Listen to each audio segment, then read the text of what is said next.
नमस्कार मैडम। नमस्कार। आपणकर परिचय प्रदान करंतु। मोर नाम कमल सगरिया, मु रणसपुर ग्रामर बासिंदा आ मु शिक्षयित्री भाव में कार्य करे। वर्तमान आपण केउ विद्यालय रे कार्यरत? वर्तमान मु यूपी स्कूल बिसिंगपुर रे कार्यरत। केते वर्ष होला आपण ए शिक्षयित्री कार्य रे कार्यरत? 2003 मसीह रे मोर प्रथम पोस्टिंग हेतिला आ सेबे थारु हे गला 19 वर्ष हो गला। आपण एते वर्ष होला शिक्षयित्री रही छंती, तो एते वर्षर अनुभूति विषय रे टिके कहंतु मैडम।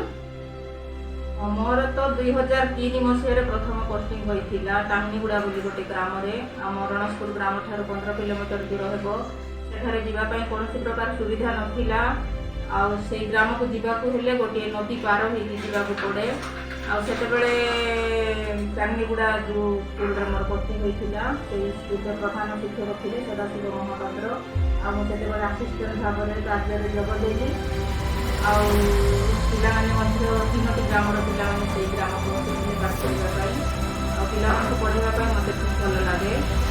ए कार्य रे आपण केते सफल हासिल करिसंती मैडम? हाँ, मु मोर कार्य सफलता लाभ करुँच बोली मुझे अनुभव करुँची। कारण जितेबाला मुझे बिसिंगपुर विद्यालय को आसी से पाख रणसपुर ग्राम ठार 5 किलोमीटर दूर हेब। आठारे जावा आसवाई सुविधा।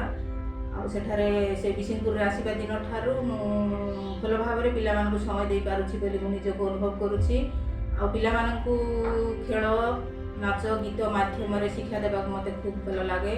तापरे समय सदुपयोग करे। सामान टाइम रे विद्यालय को जाए, सामान टाइम रे आसे। आ जो छात्र छात्री मान शिक्षा देइछि से माने वर्तमान किए किए चाकरी पाई गलेनी। आ किए किए कॉलेज रो भी पाठ पढुछंती। आ सेमान को शिक्षा देवाक मते खूब भल लागे। आ मो द्वारा जेपरि कि से माने भविष्य रे गोटे गोटे भल मनीष हेबे एहा मु आशा करे। आ मु मोर शिक्षयित्री कार्य रे खुशी अटे। हाँ, धन्यवाद मैडम। आपणक सहित साक्षात करी आमे बहुत खुशी।